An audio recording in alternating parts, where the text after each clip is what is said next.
शांति। बाबा हम बच्चों को स्मृति दिलाते हैं, अब यह दुनिया पुरानी पतित हो गई है। अब हम बच्चों को घर जाना है, अपने निज घर परम धाम शांति धाम, जहाँ से हम बच्चे आए हैं। तो परमात्मा कहते हैं बाप को याद करके ही हम उस घर में जा सकते हैं। तो इसकी स्मृति हम बच्चों को रहे कि अभी हम अपने इस पुरानी पतित दुनिया से निकलकर अपने घर जाएंगे परम धाम शांति धाम में। दूसरी बात, आज विशेष रूप से बाबा हम बच्चों को भोजन पर समझा रहे हैं, अपनी अवस्था। कई बच्चे बहुत सी बातों बाबा को कहते हैं कि बीच बीच में हमारी अवस्था व्यवस्था खराब हो जाती है। तो बाबा ने उसका सहज और सरल तरीका बताया है कि हमारा भोजन बहुत ही सात्विक होना चाहिए, श्रेष्ठ होना चाहिए। बाबा की याद में अगर वो भोजन बनाया हुआ हो, सात्विक हो, तो इससे हमारा मन भी श्रेष्ठ रहता है, मन का संतुलन भी बना रहता है। जो सर्विसेबल बच्चे हैं उन बच्चों को तो बाबा ने कहा अपने हाथ से ही भोजन बनाना चाहिए और खिलाना चाहिए। इस पर बाबा हम बच्चों को विशेष रूप से समझाने दे रहे हैं। सुनते हैं बाप दादा के 30 जून 2023 साकार महावाक्यों में। बाबा बोले, मीठे बच्चे, इस पुरानी दुनिया पुराने मांडवों से अब दिल हटा लो। तुम्हें बाप के पास वापस जाना है, इसलिए घर को याद करो। प्रश्न में अपनी अवस्था अच्छी बनाने के लिए किस बात का बहुत बहुत ध्यान रखना चाहिए? उत्तर में भोजन का। सेंसिबल बच्चे अपने हाथ से योग में रहकर भोजन बनाएंगे और खाएंगे। अगर कोई बाबा को याद कर प्रेम से बैठ भोजन बनाए और खाए तो अवस्था बहुत अच्छी हो सकती है। बाबा की याद में भोजन बनाएंगे तो बाबा भी वासना लेंगे। खुशबू बाबा आकर लेते हैं।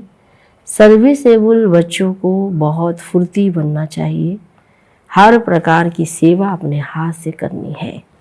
गीत है, मुझको सहारा देने वाले दिल कहे तेरा शुक्रिया। ओम शांति। बच्चों प्रति बाप बैठ समझाते हैं।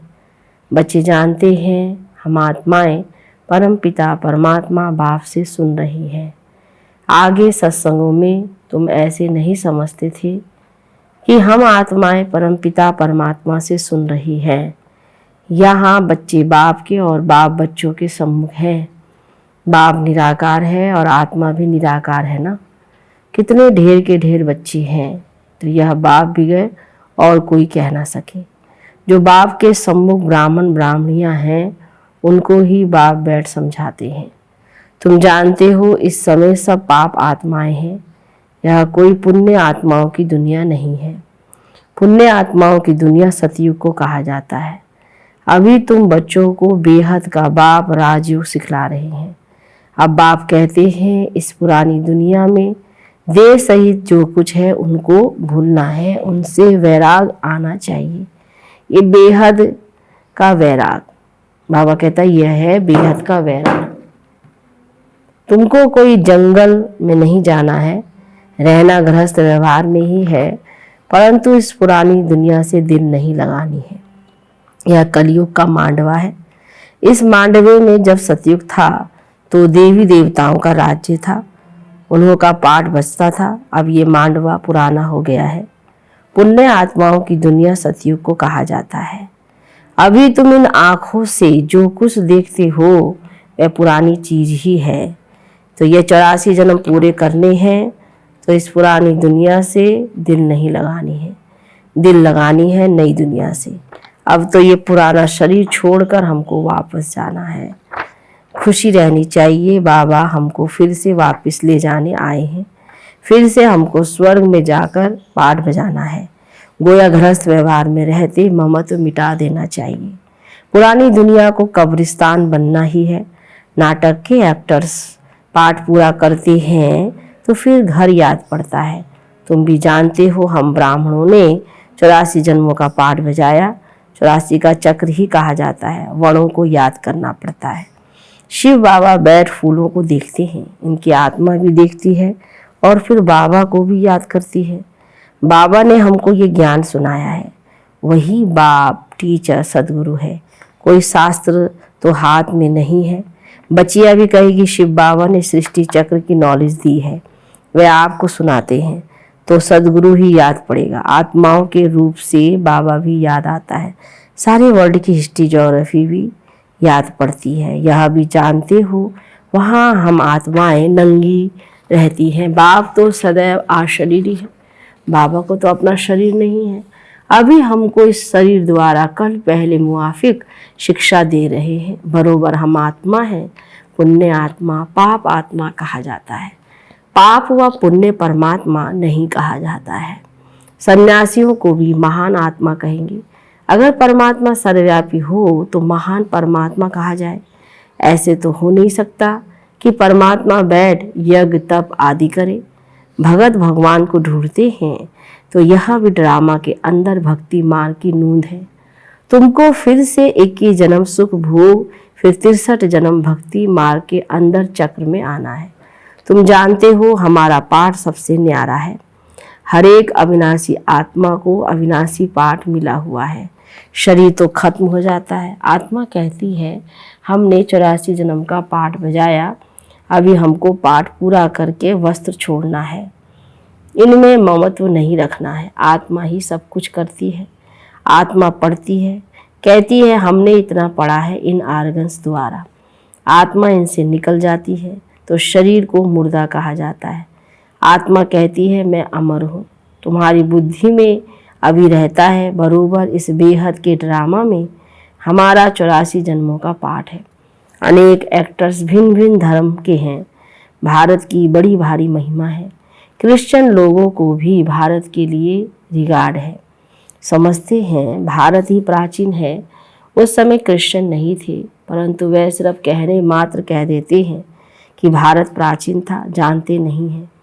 वहाँ तो देवी देवताओं का राज्य था जिनको भगवती भगवान कहते हैं। गॉड कृष्ण नहीं, लॉर्ड कृष्ण कहते हैं। श्री कृष्ण के अथवा देवताओं के पुराने चित्र मांगते हैं, क्योंकि फिर भी सबके बड़े हैं ना देवी देवताएं। भारत की बड़ी महिमा है। गीता में अगर नाम ना बदलते तो सब जानते कि हम मनुष्य आत्माओं के बाप का ये भारत खंड जन्म स्थान है। शिव के मंदिर तो जहाँ तहाँ हैं। पतित पावन बाप पति दुनिया में ही आकर सबको पावन बनाते हैं तो ऊंच हुआ ना, महिमा भी होती है। शिवाय नमः। तुम मात पिता हम बालक तेरे, तुम ज्ञान के सागर हो। तुम्हारी गतमत न्यारी है, तुम्हारी महिमा परम अपार है, परंतु फिर उनको भूल जाते हैं, इसलिए भारत की महिमा उड़ गई है। अब बच्चे बाहर विलायत में जाएंगे तो उन्हों को समझाना है सब आत्माओं का बाप वह निराकार है। तुम गॉड फादर को पुकारते हो, परंतु वह कब आते हैं यह पता नहीं है। वह यूरोपवासी यादव भी जानते हैं। हमने यह जो मुसलमान बनवाए हैं उनसे जरूर हम अपने कुल का विनाश करेंगे।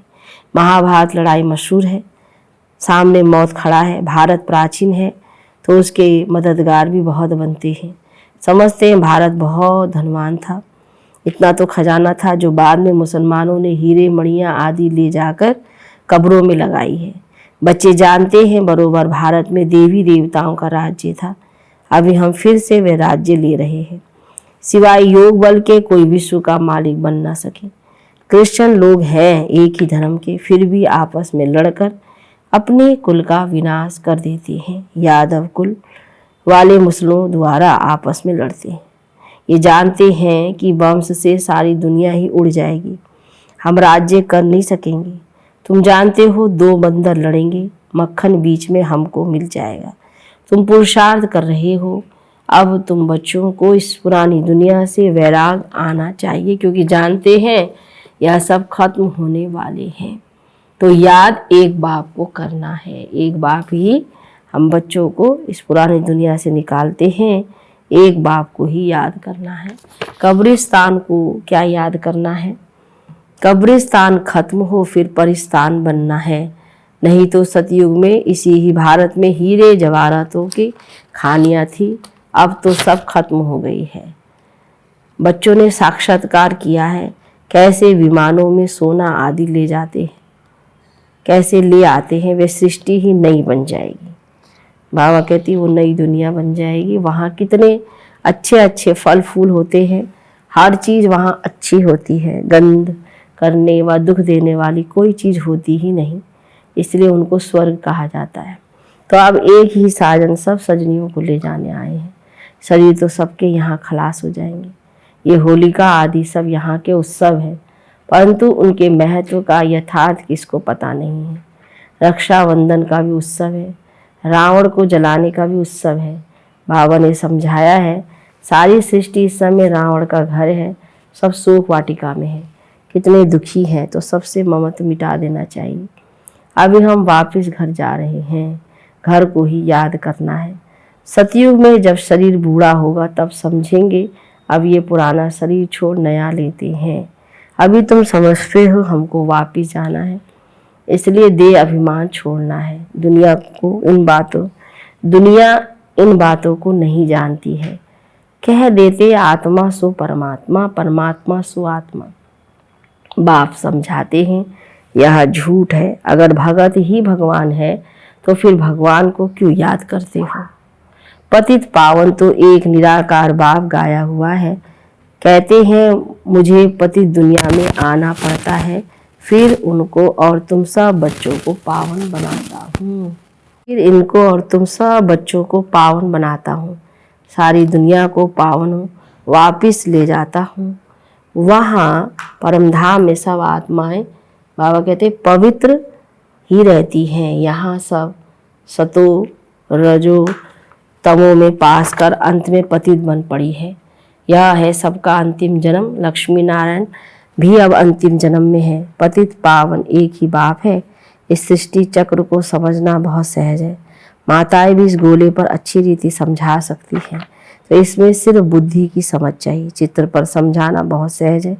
बाप बगैर ये नॉलेज कोई समझा नहीं सकता, और कोई पास ये चित्र है नहीं। इन चित्रों का बहुत बहुत मान होगा। बाबा कहते हैं जो पढ़े लिखे हैं उन्हों को ये झाड़ त्रिमूर्ति का चित्र भेजो, विलायत में भी भेज दो। इनसे फर्स्ट क्लास सर्विस हो सकती है। रूबरू जाकर समझा सकते हो। बाबा कहते हैं आमने सामने। यह भी नॉलेज है ना, कॉलेजों में ये होनी चाहिए। तो उन्हों को बेहद की हिस्ट्री ज्योग्राफी की नॉलेज मिली। जो ब्राह्मण कुल के होंगे उन्हों को तीर लग जाएगा। भिन्न भिन्न प्रकार के डायरेक्शन बाबा देते रहते हैं। बच्चों को कभी जोश आता है, फिर ठंडे सोडा वाटर हो जाते हैं। बड़ी बड़ी यूनिवर्सिटीज में यह चित्र जाएंगे तब तो किसको तीर लगेगा ना। विलायत के बड़े बड़े आदमियों को भी फ्री दो। बेहद क्या बाप कहते तुम फ्री दे सकते हो, परंतु ऐसे नहीं। ट्राम व बस में जो मिले उनको देते रहो। लायक भी देखना है, इनमें बड़ी अच्छी नॉलेज है, तो बड़े बड़े दुकानों पर भी दे सकते हो। मेहनत करनी चाहिए ना। सर्विसेबल बच्चे सर्विस कर सकते हैं। हर एक की अपने अपने सर्विस है। माताओं को भी घर में सर्विस करनी है। चित्र उठाकर फिर प्यार से बैठ समझाओ। छोटे छोटे बच्चों को चित्र पर बताया जाता है ना। कोई 4 मास का बच्चा है, कोई 6 मास का, कोई 2 मास का। अब तुम्हारी बुद्धि में है कि 84 जन्म कैसे लेते हैं। अब ब्राह्मण बने, फिर देवता बनेंगे, फिर क्षत्रिय। ऐसे ऐसे अपने से बातें करनी चाहिए। तुम पारलौकिक बाप से बातें करने वाली हो। यह है विचार सागर मंथन करना। जितनी सर्विस करेंगे उतना इजाफा मिलेगा। तुम गॉडली सर्विस पर हो। बाबा कहते हैं मलगरस्त व्यवहार की संभाल करो। 8 घंटा इस सर्विस में लगाओ, तुमको बेहद का खजाना मिलता है। सारा दिन बुद्धि में यह स्वदर्शन चक्र फिरना चाहिए। 84 का चक्र याद आना चाहिए। ये भूल क्यों जाते हो। जितना सिमरन करेंगे उतना बाप के गले का हार बनेंगे, फिर विष्णु के गले का हार बनेंगे। घड़ी घड़ी बच्चों को समझाया जाता है। यहाँ धारणा अच्छी होगी, क्योंकि यहाँ कोई मित्र संबंधी आदि तो है नहीं।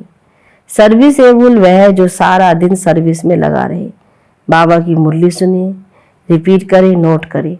टीचर समझते हैं हमारे स्कूल से बहुत पास हो निकले तो गवर्नमेंट इजाफा देगी। तुम ब्राह्मणों को भी ऐसा रहना चाहिए। हम झुंड का झुंड अच्छा तैयार कर बाबा के पास ले जाए, इसको कहेंगे सेंसिबल। अगर कोई मेहनत नहीं करते तो रिपोर्ट आती है, आराम तो हराम है। टीचर ऐसा फुर्त होना चाहिए जो 10 सेंटर संभाले, इधर उधर भागता रहे। 5-6 घंटा नींद काफ़ी है, बाकी मेहनत करनी चाहिए। अच्छे सेंसिबल बच्चे कोशिश कर भोजन भी अपने हाथ से बनाएंगे। बाबा को याद कर प्रेम से बैठ भोजन बनाएं और खाएं तो अवस्था बहुत अच्छी रहेगी। बाबा भी चाहते हैं अपने हाथ से बनावे। बाबा को याद कर बनाएंगे तो बाबा को भी वासना मिलेगी। बाप की याद से बहुत अच्छी उन्नति होगी। स्वदर्शन चक्र फिराते रहो। अच्छा, मीठे मीठे सिखिला दे बच्चों प्रति माता पिता बाप दादा का याद प्यार और गुड मॉर्निंग। रूहानी बाप की रूहानी बच्चों को नमस्ते, रूहानी बच्चों की रूहानी बाप दादा को गुड मॉर्निंग। नमस्ते बाबा, नमस्ते। धारणा के लिए मुख्य सार, अपने आप से व पारलौकिक बाप से बातें कर, विचार सागर मंथन कर। मंथन में बुद्धि को बिजी रखना है, स्वदर्शन चक्रधारी बनना है। दूसरा, अभी हम वापस घर जा रहे हैं। ये शौक वाटिका है, शोक वाटिका है। इससे ममत्व मिटा देना है, नई दुनिया से अपनी दिल लगानी है। वरदान में दिलाराम बाप की याद द्वारा तीनों कालों को अच्छा बनाने वाले इच्छा मुक्त भव विस्तार। जिन बच्चों की दिल में एक दिलाराम बाप की याद है वे सदा वाह वाह के गीत गाते रहते हैं। उनके मन से स्वप्न में भी हाय शब्द नहीं निकल सकता, क्योंकि जो हुआ वह भी वाह, जो हो रहा है वह भी वाह, और जो होना है वह भी वाह। तीनों ही काल वाह वाह है, अर्थात अच्छे से अच्छा है। जहाँ सब अच्छा है वहाँ कोई इच्छा उत्पन्न नहीं हो सकती, क्योंकि अच्छा तब कहेंगे जब सब प्राप्तियाँ हैं। प्राप्ति संपन्न बनना ही इच्छा मुक्त बनना है। स्लोगन में संस्कारों को ऐसा शीतल बना लो जो जोश व रूप के संस्कार इमर्ज ही ना हो। अच्छा, ओम शांति।